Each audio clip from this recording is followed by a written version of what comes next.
মোর নাম লক্ষ্মী রানী বর্মন।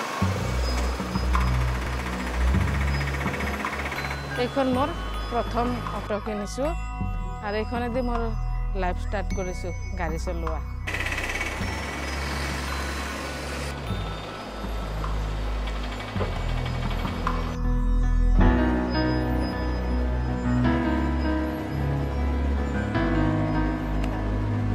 প্রাইভেট কতগুলা অনুষ্ঠানে লোন নিয়ে আমি একটা গাড়ি কিনছি। এখন প্যাসেঞ্জার একটা আর মালটানা একটা আছে। যদি নিজের বিজনেসটা চালায় যায় তাহলে ধরেন পয়সা পাওয়া যায়। আমার বিজনেসটাও তো সবসময় হয় না, সিজন বাই সিজন ওইগুলো কিস্তি দিতে হয়। তারপরে আবার গাড়ি নিছি ফাইন্যান্সে, ওইগুলা কিস্তি দিতে হয়, বহুত কষ্ট হয়। মানব জীবনটাই ব্যথা এরকম লাগে। মনে হয় না যে দ্বিতীয়বার আবার মানব জন্মে জন্ম নেই,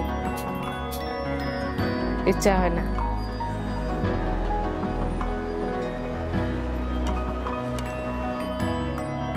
নিজা গাড়ী লৈছে সেনেকে ৰাতি 2টা বজা 1টা বজাত সেনেকে লৈ গাড়ী গুৱাহাটী গৈছিলে, মাল বিকি আহিছিলে। কিমান কষ্ট কৰি মানে আমাক সৰুৰ পৰা ডাঙৰ দীঘল কৰিছে আৰু কষ্ট কৰি আমি গমেই নাপাওঁ। সরকার কি হেল্প করবে? এমনও টাইম গেছে আমি অনেক এমএলএ মন্ত্রী মিনিস্টারের কাছে দৌড়ছি একটা সাধারণ চাকরি লেগে করে মরণ জীবন ত্যাগ করে চলাও। আর মরিম না বাঁচিম সেইটোৰ লগত আৰু ভয় কৰি চলিলে নহব, কৰ্ম কৰিবই লাগিব।